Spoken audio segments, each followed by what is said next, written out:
Ever feel like drowning in problems, but instead of asking for a life raft, you keep on sinking? Let's talk about why we don't ask for help and how breaking that habit can change everything in your life. My name is Winnie James. I'm a weight loss health coach, and I am glad that you clicked on this video. So if you're new here, karibu sana. If you're a returning subscriber, I love you and I love you so deeply. And by the way, subscribing is free. You can just subscribe. In this channel, I talk about more of weight loss and how to change our life and our mindset and how to become the best version of ourselves. So how do we change our mindset? Number one reason we don't ask for help is fear.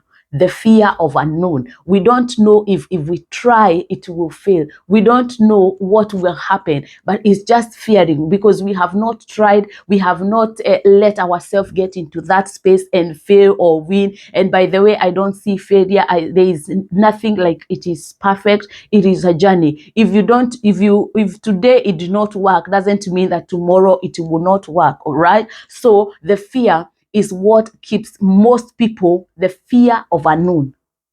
The fear of unknown is what keeps people away from asking for help. Just one step, and then they are able to get to where they are. In that one step, they unlock what they have been looking for. The other day, I was with my daughter at the park, and and she's about 2 and 8 months. So as she was playing, she saw these big girls and boys climbing somewhere, and then there was a slide at the end of the turn, at the end of the wherever. So now she tried to do it, because for me, I was like looking at her and I'm thinking, those are big children. So I had the fear.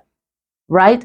I was like afraid that she will fell down. She's not capable of doing it. This one is for the big girls. This one is for the big boys. But let me tell you, when I was about to hold her hand, I was like, if I hold her hand, her focus is to get to that slide, because now the slide of the small babies, she has already conquered that one. Now she wants this one of the big boys, of the big girls. She wants to, she wants to chill with the big boys. So as she was climbing, the fear and of unknown. What if she fell down? What if I am watching her and then things will go bad? And as I was watching her, when I wanted to hold her and bring her out of the whatever, that lander, when I was about to remove her, something came into my mind. I was like, if I do this, I am limiting her. I am telling her, you cannot climb, you cannot chill with the big boys. So as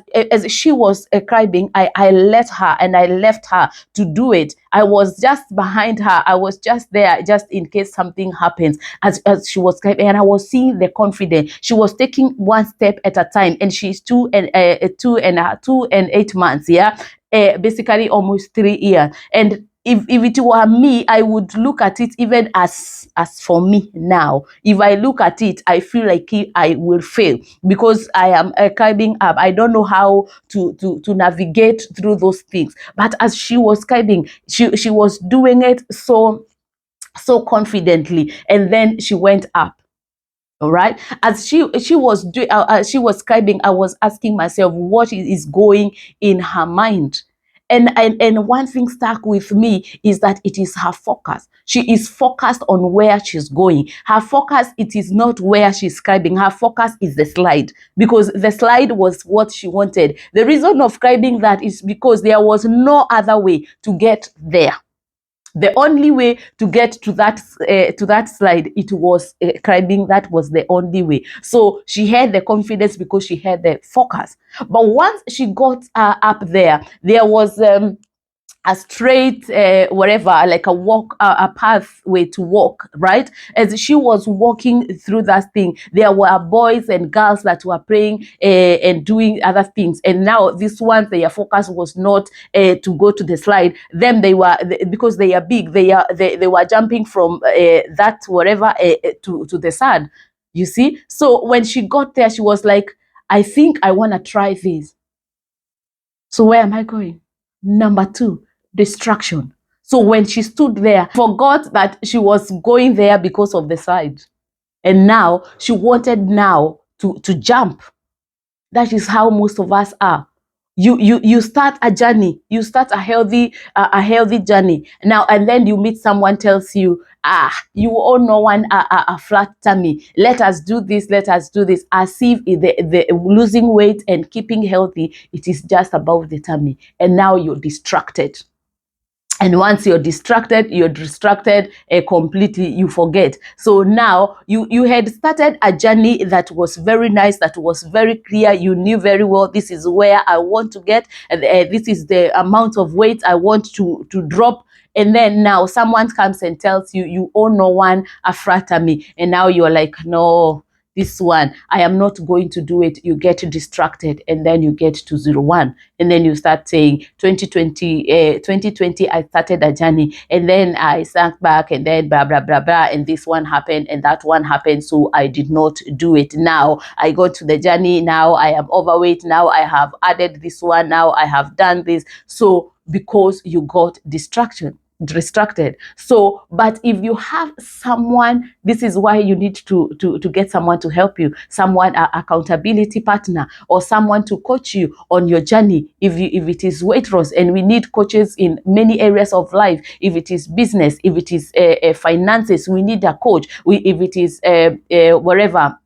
whatever industry you are in life, you need a coach to coach you, or a mentor. That is why we look for mentors. That is why we look for we pay for courses, because we all need someone to coach you in some areas. So that's why you need a coach. And I do coaching, which helps you to get to know how your body works with food, how to food to work for you and not against you, and also to be able to eat without guilt, to eat to treat yourself without guilt, to eat food and to enjoy, to balance it and to thrive in on an easy way, and also lose weight and keep it off. So when she was distracted, I was there. And I told her, no, you cannot jump there. When I was doing that, because now I can see this is not just fear of an unknown. Now I see if she jumps there, it is not safe for her. I can see it. Right? It is not, because now I can see it was clear. When she was climbing there, it was the fear of unknown, because there was no that big danger in climbing that thing. There is somewhere that she can hold. But now this one, when she wants to jump, I can see it. I can see what would happen to her. And I say no. So she focused. And I was telling her not to jump. She was like feeling she's very big. So number 3 reason why we don't ask for help, it is because we feel we have the ego. The ego is telling you, now I have reached, I am here. So what are you telling me? If I have worked my way up to this business, to this level, so what are you talking about weight loss? What are you talking about eating healthy? I mean, I am a nurse. I am this. I am that. I know carbohydrates give me this. I know this one gives me this, but you don't want to ask for help because the ego is up there, because you are a doctor, you are a nurse, you are a business person, you are a realtor, because you are up there. Now you think this person cannot give me any guidance, because for me, I am high there. We all need help. And that is why we don't ask for help, because number 1, it is the fear of unknown. You have not entered into that journey. You only hear restriction. So you are thinking, if I get this coaching, if I get this program, I am only going to restrict myself, and my life is so full of life. Yeah, and I have to look for money, and I have to do this. I don't have time to walk. Why don't you have time to walk? If you're told about exercise, you just think you spending 2 hours in the gym. Who say that you have to spend 2 hours in the gym working out? You are like, no, I don't have time for gym. But do you have time to get down to be in the hospital for 2 hours because they need to do some test, because your blood circulation is not circulating the way it should, because you need this and you need that, because now your body, your kidneys, your lungs, all these things are happening in your body, and you're not able to function. If I tell you sleep 8 hours or 7 hours, you're like, who gets that time to sleep?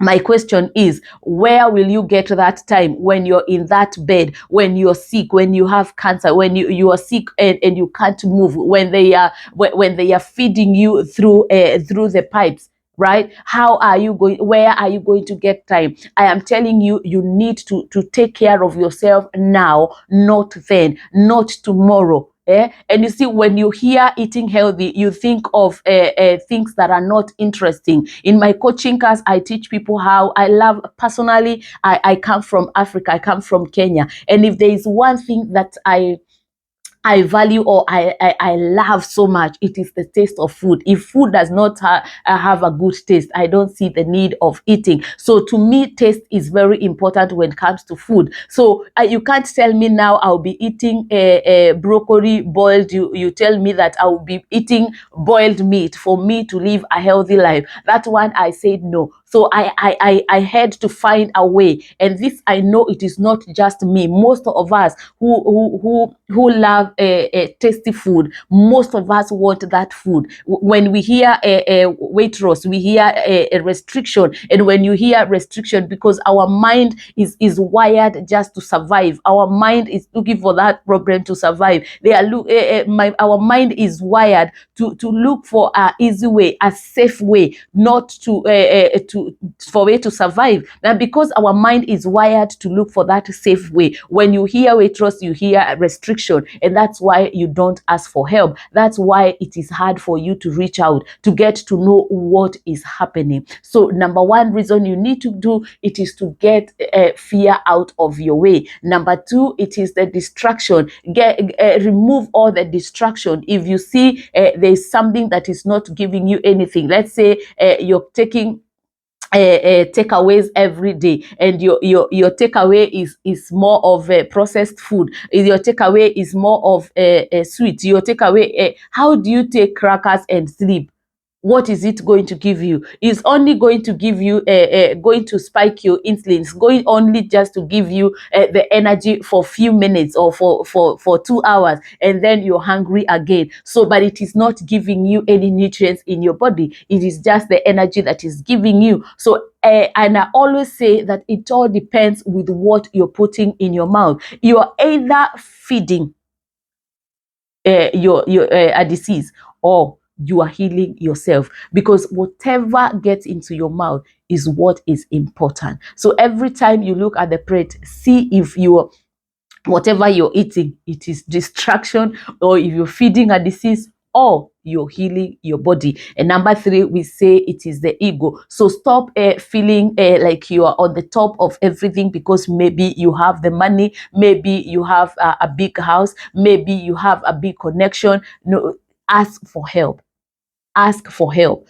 Don't die because of the ego. Focus. When I told my daughter, no, don't jump, she was like, no, I can do this one. And I said, no, mom, it's not good. It's not healthy for you to jump here. And then I told her, focus. And when she saw where she was going and where she wanted to go in the first place, when she was sliding that planner, and then now she went there, and then she was able to slide, and she was happy when she was sliding. That will be you. The best day of you to start a healthy journey was yesterday, but the best day, another best day, you know, it's what? It is today. So it is today. Take that step. Start eating healthy. When you go to a supermarket, go on the healthy side, right? And you know what is healthy. Because I like when I am coaching people, because when I coach people, when I talk to people, when I ask them about their life, they already know, they already have the information, the reason, the why they don't lose weight. It is because they don't know how to incorporate all this food, all these ingredients, all these nutrients together for it to work for themselves. The problem is that it is not that they don't know, they know. The problem is how to incorporate all these things together. I hope this video helps you, and you reach out for help, and you start the journey. Yes, Don't just say, no, losing weight is boring. No, when you're doing that, you're taking care of your body. When God created Adam and Eve, he put them in the Garden of Eden. And this one I love saying. And when he did that, he had created food already for those people. And so those food that was put together for us, it's for us to eat. That's why even when you're sick and you can't eat like this, they feed you with the pipes. Yes. Why? Because food is very important for this body to survive. Even when you can't drink water, they put a pipe for you to get the water because the body cannot survive without that one. So that's why we have all these things together. Do you want the pipe to take the water in your body, or do you want to drink the water for you to maintain? Do you want to go through that journey of the hardship of suffering for you to realize that that water that is just passing, it is very important for your body? Think twice. My name is Winnie James and I'm a health coach. Thank you for watching. Subscribe, like, and also leave a comment in the comment section. You can check out on the description box. I will put the link for my coaching for the program of 7 days if you are looking to lose about 5 kgs in 1 week. So I have a 7 days program. You can check on the description box. And also if you're struggling with the counting calories, stop counting calories, I have a journal that it is printable. It can also help you, and I'll put link on the description box. And also my program is going for Black Friday for 50% off this season. So if you want to grab that opportunity for you to change your life for good, you can do that all in my description box. Until next time, balance, enjoy, and thrive. Peace.